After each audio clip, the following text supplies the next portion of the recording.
News पंच की। प्रधानमंत्री नरेंद्र मोदी ने दरअसल हाल ही में अमेरिकी पॉडकास्टर फ्रीडमैन के यूट्यूब चैनल पर एक पॉडकास्ट के लिए इंटरव्यू दिया। 3 घंटे के इस इंटरव्यू में प्रधानमंत्री ने पाकिस्तान, चीन, डोनाल्ड ट्रंप, विश्व की राजनीति, खेल, भारत की राजनीति, आरएसएस और निजी जीवन से जुड़े हुए कई सारे सवालों का जवाब दिया। इस इंटरव्यू में प्रधानमंत्री मोदी ने पड़ोसी देश पाकिस्तान को लेकर भी कहा कि पाकिस्तान ने हमेशा धोखा दिया है। पाकिस्तान को विश्वासघाती बताते हुए प्रधानमंत्री ने कहा कि नवाज को न्योता दिया और बदले में दुश्मनी मिली। प्रधानमंत्री ने इस दौरान अमेरिका की 9/11 की बड़ी आतंकी घटना का भी जिक्र किया। हालांकि पाकिस्तान ने हाल ही में संयुक्त राष्ट्र में बार-बार कश्मीर का मुद्दा उठाता है और हर बार भारत की तरफ से उसे मुंहतोड़ जवाब दिया जाता है और इस बार खुद प्रधानमंत्री नरेंद्र मोदी ने ही पाकिस्तान को लताड़ लगाई है। करेंगे चर्चा, लेकिन उससे पहले आपको दिखाते हैं कि प्रधानमंत्री ने और क्या कुछ कहा है अपने इस इंटरव्यू में पाकिस्तान को लेकर। तो प्रधानमंत्री नरेंद्र मोदी का ये सीधा प्रहार जहां पाकिस्तान पर सीधा वार करते हुए नजर आए। पॉडकास्ट में पाकिस्तान को बेनकाब प्रधानमंत्री ने किया और कई सारी बातों का जिक्र किया। आतंकवाद को लेकर पाकिस्तान को सीधे तौर पर लताड़ लगाते हुए प्रधानमंत्री नजर आए। उन्होंने कहा कि हमने बहुत कोशिश की कि रिश्ते अच्छे हों, लेकिन कहीं ना कहीं पाकिस्तान की तरफ से हमेशा हमें धोखा ही मिला है। साथ ही प्रधानमंत्री ने सीधे तौर पर भारत और पाकिस्तान के रिश्तों पर भी खुलकर बात करते हुए प्रधानमंत्री नरेंद्र मोदी इस दौरान नजर आए हैं। इसके अलावा प्रधानमंत्री ने कहा कि हर बार अच्छे प्रयासों का परिणाम नकारात्मक रहा है, यानी कि भारत की तरफ से जितने भी प्रयास किए गए हैं चीजों को सुधारने के लिए, रिश्तों को सुधारने के लिए, लेकिन उसके बदले शांति की हर कोशिश के बदले दुश्मनी ही भारत को मिली है। हर नेक प्रयास का सामना दुश्मनी, विश्वासघात से हुआ है। ये बात प्रधानमंत्री की तरफ से कही गई। इसके साथ ही प्रधानमंत्री ने कहा कि संघर्ष, अशांति, आतंक नहीं चाहती पाकिस्तानी अवाम। जो पाकिस्तान की जनता है वो बिल्कुल नहीं चाहती ये अशांति। साथ ही इसके अलावा आपको बता दें कि क्रिकेट यानी कि खेल के मुद्दे पर भी प्रधानमंत्री नरेंद्र मोदी ने इस दौरान बातचीत करते हुए नजर आए।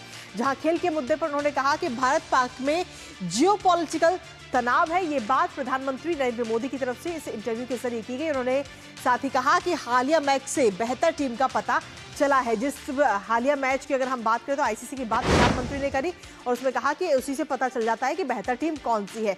इसके अलावा आखिर प्रधानमंत्री ने कब कब ये क्लास लगाई है पाकिस्तान की, वो भी आपको बता दें। 2014 के सितंबर में ये क्लास लगाई गई थी। उसके बाद में 2019 के अप्रैल में बालाकोट हमले को लेकर सीधे तौर पर प्रधानमंत्री नरेंद्र मोदी ने निशाना साधा था पाकिस्तान के ऊपर। उसके बाद में अगर हम देखें तो अप्रैल 2024 में भी इसका जिक्र किया गया। आतंकवाद सप्लाई करने वाला देश है, आटे के लिए संघर्ष कर रहा है, ये बात प्रधानमंत्री ने कही गई थी। इसके अलावा नवंबर 2024 की अगर हम बात करें तो कहा गया था कि अब भारत बदल चुका है, आतंकी अपने घरों में सुरक्षित नहीं है, ये बात भी कही गई। मई 2024 में कहा गया कि आजकल कुछ देशों में चिंता का मूल कारण मोदी है। हालांकि बिना नाम लिए ही पाकिस्तान की ये क्लास लगाई गई थी।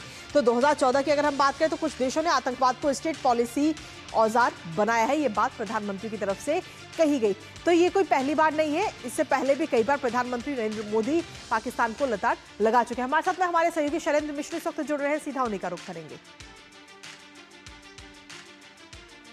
शैलेंद्र, सीधे तौर पर देखिए तो पाकिस्तान का नाम लेकर के कई सारी बातों का जिक्र प्रधानमंत्री नरेंद्र मोदी ने इस इंटरव्यू में किया। उन्होंने कहा कि 2014 में जब मैं आया था तो उस दौरान भी कोशिश ये की गई थी कि पाकिस्तान के साथ एक नया अध्याय शुरू किया जाए और नवाज को इसके लिए आमंत्रित भी किया गया कि वो भारत आए और चीजों को अच्छे तरीके से हम आगे बढ़ाएं। लेकिन कहीं ना कहीं हर बार भारत को दुश्मनी ही मिली है, विश्वासघात मिला है। देखिए, भारत ने समय समय पर अगर आप बीते दशकों में देखें तो पहल की है कि पाकिस्तान के साथ रिश्ते बेहतर हों, लेकिन ये स्पष्ट तौर पर कहा गया था कि पाकिस्तान को अपनी जमीन का जो इस्तेमाल है वो आतंकी गतिविधियों के लिए ना हो, ये सुनिश्चित करना होगा। लेकिन हम देख क्या रहे हैं कि बीते आप दशकों में देखें तो जब जब कोई बड़ी आतंकी घटना हुई दुनिया में, न केवल भारत में, दुनिया में, तब कहीं ना कहीं पाकिस्तान से लिंक नजर आए, उससे जुड़े लिंक नजर आए। जो आतंकी सरगना है उनको पाकिस्तान में पनाह नजर आई।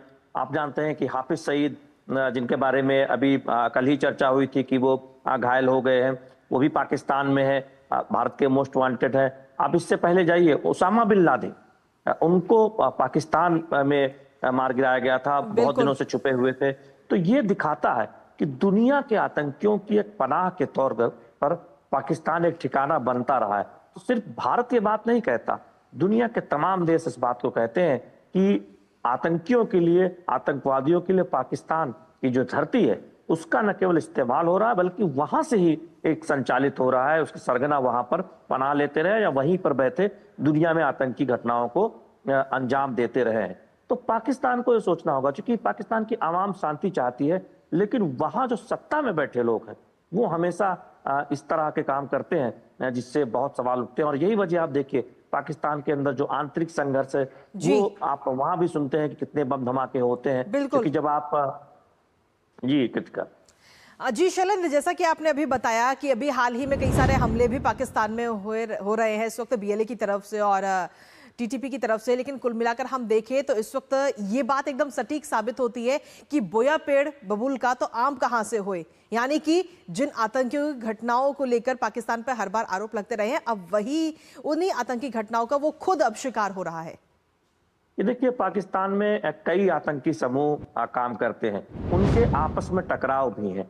तो ऐसे में हम देखते हैं कि जब अवैध हथियारों का एक तरह से बड़ा व्यापार का केंद्र पाकिस्तान बना हुआ है और दुनिया के कई जगहों पर जो आतंकी घटनाएं होती हैं उसके लिंक पाकिस्तान में बैठे हुए आतंकियों से जुड़ते हैं, तो उनमें आपस में भी कई बार संघर्ष देखने को मिलता है। और हम जानते हैं कि बलूचिस्तान को लेकर जो कुछ हो रहा है, तो वहां पाकिस्तान की जो आंतरिक एक व्यवस्था है वो पूरी चरबराई हुई नजर आ रही है। पाकिस्तान में कोई जो सत्ताधीश हैं, जो सत्ता में बैठे हुए लोग हैं, जो सेना है, उसको समझना होगा कि उनको अपनी जो आंतरिक चुनौतियां हैं उनसे निपटने की जरूरत है, ना कि भारत से लड़ने या दुनिया में आतंक फैलाने की जरूरत है। तो ये बात कब पाकिस्तान समझेगा, ये देखने वाली होगी। जहां तक भारत का सवाल है, भारत पहले ही कह चुका है कि आतंकी गतिविधि और बातचीत एक साथ नहीं चलेगा। हमने क्रिकेट मैच भी पाकिस्तान के धरती पर जाकर नहीं खेलने का फैसला किया। चैंपियंस ट्रॉफी जो हुई, पाकिस्तान मेजबान था, हम दुबई में खेले, हम भारत ने जीत हासिल की और पाकिस्तान को भी हराया और चैंपियन भी हम बने। तो ये एक अलग पहलू है।